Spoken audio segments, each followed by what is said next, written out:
청춘 기록은 하나의 기록을 보여주는 작품인데요. 작품 내에 유독 거울을 비치는 장면이 많았죠. 자신의 상황, 감정, 현재의 기록을 거울이 매개체가 되어 사용되는 것으로 보이며 극중 전환의 도구이기도 하고 우리는 이들의 이야기를 잠시 엿보는 매개체로 사용되는 것으로 생각이 되기도 하죠. 둘의 만남에 항상 내리는 비. 비는 경고와 비극을 의미하기도 하는데요. 또한 청춘 기록에는 중의적인 장면과 대사가 많이 나왔었는데요. 자신의 목표인 도화가 메이크업 아티스트와 몰래 열애를 했었고 터널 장면과 오프닝을 봤을 때 뒤돌아보고 싶었지만 돌아보지 않았다. 뒤돌아 눈 맞춰야 했었다. 오프닝에서 보여주는 별 2020은 미래를 의미하며 현재 진행되고 있는 스토리는 과거의 이야기라는 것을 암시하고 있죠. 먼저 피아노 씬을 보면 빨간색 조명은 현재 불안한 상황, 시련을 의미하며 파란색 조명은 긍정적인 상황, 미래를 뜻하죠. 또한 자신의 방이 없어 차고에 숨죽여 울었던 혜준. 둘의 키스 장면에서는 행복한 순간 혜준은 숨죽여 눈물을 흘리고 있으며 그것을 알지 못하는 정아. 다가올 미래에 대한 불안감이 연출되는 장면으로 보이죠. 이처럼 중간 지점에 있는 둘은 앞으로 미래에 대한 불안정한 자신들의 상태를 의미하는 것과 그때는 사랑과 우정 둘 중에 당연히 우정을 선택했다. 지금은 다른 선택을 하고 싶다. 아직 기회는 있다. 이들의 나레이션은 과거의 나에게 던지는 말들인 것으로 유추해 볼 수 있죠.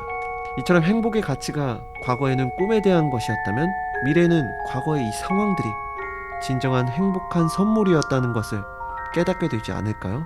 과거가 지나가고 현재 스타가 된 혜준, 꿈에 가까워진 정아의 모습, 미래의 둘이 다시 만나게 되고 과거를 되새기며 다시 만남으로 2020년에 둘의 미래의 이야기가 진행될 것으로 보이죠.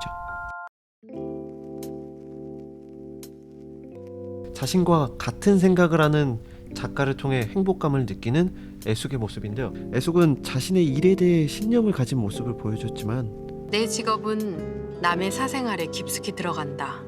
반대로 깊숙한 곳에 들어가서 일을 하는 것이기에 비교 대상이 될 수밖에 없었던 자신의 모습과 처음부터 이 일이 좋았던 건 아니다. 이 일을 하면서 인간은 평등하다는 것을 알았다. 자신의 자리를 지키는 것, 자신의 일에 대한 애정을 책으로 표현한 장면이라고 생각이 되는데요. 매니저 민재가 건넨 대본 또한 자신의 목적, 혜준의 매니저로서의 수단이 아닌 혜준을 위하는 모습을 통해 혜준을 지지해 줬었는데요. 뭐 더 설득하고 막 하라고 밀고 그래야 되는 거 아니야? 꺼져. 또한 예고편에 나온 정아의 선물이란 책의 의미는 과거에 대한 후회, 현재의 막막함, 다가올 미래에 대한 불안으로 잠 못 이루는 날들이 있지만 현재라는 가장 평범한 선물이 일생을 좌우하는 가장 위대한 선물임을 일깨워주는 의미의 드라마라는 의미와 함께 혜준이라는 스타를 만나게 된 하나의 선물이라는 의미로 보이죠. 청춘 기록 속 책은 가장 평범한 하루를 위한 서로의 선물이지 않을까요? 금수저 친구 혜유.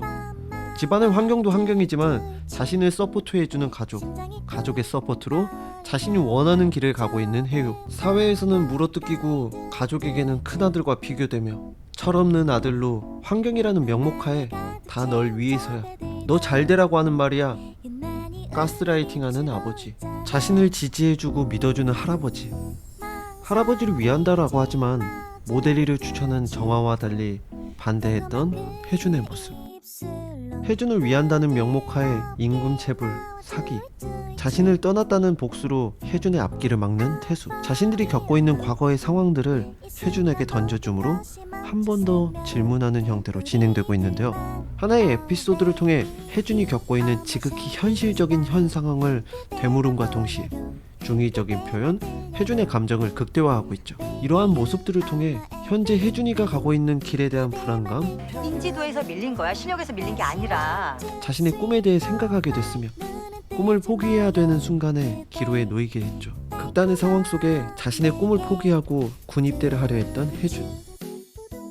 매니저 민재의 노력으로 작품에 들어가게 되었는데요. 그냥 계속 생각하고 있었어. 수영이란 캐릭터에 대해서. 그랬더니 수영이가 나한테 말을 거네. 세상을 다 가진 것 같은 벅차고 설레는 감정. 소년의 모습을 보이는 혜준의 모습에서 촬영장이 아닌 곳에서도 현재 혜준은 수영이라는 캐릭터에 빠져있죠. 재벌 아들이 너무 폭력적이야. 나는 못하지만 수영이는 할 수 있겠지. 초반에 언급한 것처럼 거울은 하나의 기록이며 거울은 혜준의 모습을 비추고 있지만 혜준의 머릿속에는 온통 연기뿐이란 것이죠. 촬영 중 강목을 맞아 피가 나는 상황. 과거의 혜준의 모습을 통해 대조되는 모습을 보여주죠. 꿈은 지금 내 앞에 서 있는 놈이다. 넌 보지 마. 가만히 있어. 스피드라니까 너니. 일 끝나면 이성료 받아줄게. 지금은 일하자. 앞으로 과거에 내가 가장 바랬던 것과 미래에 내가 가장 소중하게 생각하는 두 가지가 대비되어 연출될 것으로 보이는데요. 금수저인 친구에게 비교했던 과거의 나, 태수와 입장이 바뀐다. 가족들이 바라보는 나에 대한 시선, 도하가 캐스팅된 캐릭터를 혜준이가 맡게 되는 상황과 삼각관계가 어떻게 풀어질지 기대가 되네요. 넌 난 안 보이냐? 보여. 얘한테 너무 다정하다. 재밌었다면 구독과 좋아요, 알림까지 부탁드려요.